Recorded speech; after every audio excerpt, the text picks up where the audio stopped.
Hello and welcome to another edition of Motor Cars Enthusiasts. Right off the bat on today's show, let's get the bad news out of the way so we can get some more good stuff. Bad news sadly coming from the Italian manufacturer Ferrari. Heard some rumblings around the Paris Motor Show that they were going to be discontinuing the manual transmission for good very soon. And apparently that day has come as Ferrari has officially announced that they will no longer offer a manual transmission in any vehicle up and down their lineup. Now this is something that we've seen before, Lamborghini being one of the first big manufacturers, at least high-end manufacturers, that came out and said they were no longer going to do manual transmissions. You saw Mercedes, a lot of other manufacturers do the exact same thing. And even Porsche did this deal as well, even though the Porsche faithful screamed loud and proud and got them to actually build some special edition models that only came with manual transmissions. Don't think that's going to be the case with Ferrari, even if all the Ferrari faithful screamed. I don't think that Ferrari is going to turn around on this because they're all after the numbers and performance. They're way more worried about that vehicle's performance, efficiency, and speed, much rather than how much fun it would be to drive a manual transmission Ferrari. So, somewhat of a sad day to see another make discontinue manuals. It may be very soon where we don't see manuals anywhere. Let's talk about another manufacturer that we've been anxiously awaiting, the folks over at TVR, because now we got some official information as TVR will make its debut with their brand new codename T37 model will debut at the Goodwood Revival. Now, don't get this twisted around with the Goodwood Festival of Speed that happens just in a couple of weeks' time. This is actually the Goodwood Revival that actually takes place in September. So we got a handful of months before we actually get to see TVR's creation, but cannot wait.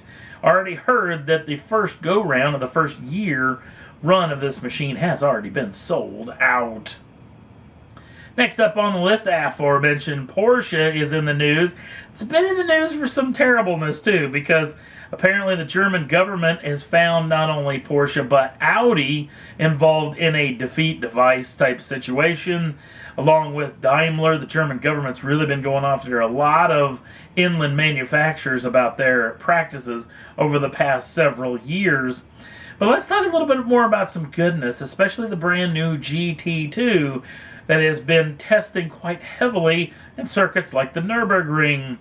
And this has been a machine that's been widely excited about by a lot of folks around the media, and there's a new little situation that's been going on over the past couple of years. You notice it maybe as well, as a lot of the media types are getting invited to ride around or even drive pre-production automobiles before they're actually ready for prime time. And the folks over at Evo, the Evo magazine, actually got a shot at riding around the brand new GT2, which they're claiming they're going to skip the GT2 and go right to the GT2 RS, meaning it's going to be the top of the tree for this particular machine.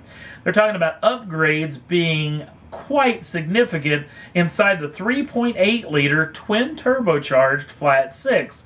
All the internals have been beefed up inside of the machine, titanium exhaust out back, and two brand new larger turbochargers on both sides. As a result of this, they're talking about this vehicle having north of 650 brake horsepower and over 530 pounds-feet of torque.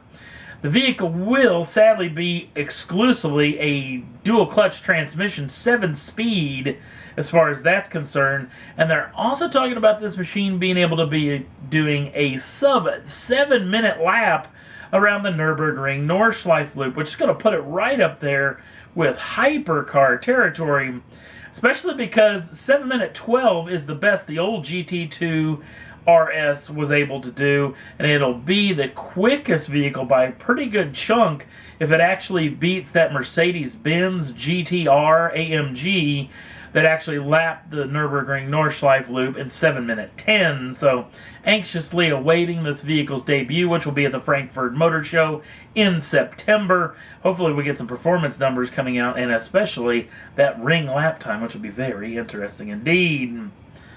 Another vehicle that's going to make its debut very quickly is Vauxhall's brand new VXR8 GTS-R. I know that's a mouthful, but this is somewhat of the last hurrah of the Holden-built Vauxhalls that are going to be sold in Europe. In fact, this is going to be a rare machine in the last hurrah of this vehicle.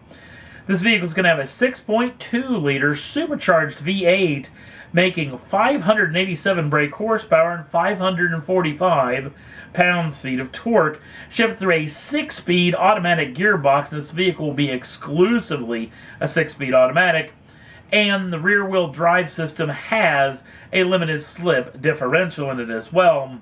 This vehicle will be making its official debut at the Goodwood Festival of Speed, and hopefully they're going to pound this thing up the hill at Goodwood. It's going to be pretty exciting to see. A lot of tire smoke I'm expecting as well. Only 15 units are going to be built for this machine. Like I said, it's going to be the last hurrah, especially because Holden and General Motors will be pulling out of the Australian market as far as building cars in Australia coming up in October. So this will be the last hurrah for one of these vehicles. Only 15 sold in Europe. They have yet to announce pricing on it. We'll definitely keep you in tune once we hear that. Next up on the list, the aforementioned Lamborghini, especially the Huracan. You know, way back in the day when the Gallardo came out, a lot of Lamborghini folks were a little bit upset that they were going to build somewhat of an entry-level model. But it ended up being their best-selling model ever. It has outsold everything ever built as far as Lamborghini is concerned. And apparently the Huracan, now with a little bit better looking skin on it, is going to outdo even the Gallardo, because we're only, a handful of years into the run of this vehicle. It's only been out since 2014, and they've already sold 8,000 units of this vehicle, or at least built 8,000 units of this machine, which has got me thinking. Think of that SUV, that Urus. That thing may really eclipse a lot of sales as far as the Huracan and the Gallardo is concerned. So, anxious times to think about that new SUV, but a heck of a job from Lamborghini and the Huracan side of the equation, because that's some pretty good numbers for a low-level manufacturer hypercar, supercar situation. So, we'll anxiously wait for more to come from this group.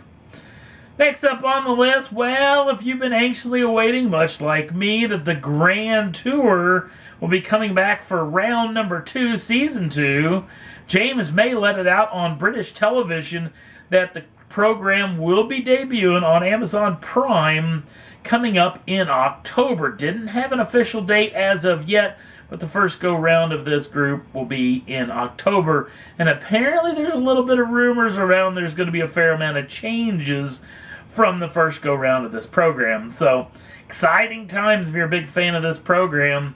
You only got a handful of months to wait before the new shows are out. And that's all there was that I thought was worth talking about for this edition of Motor Cars Enthusiast.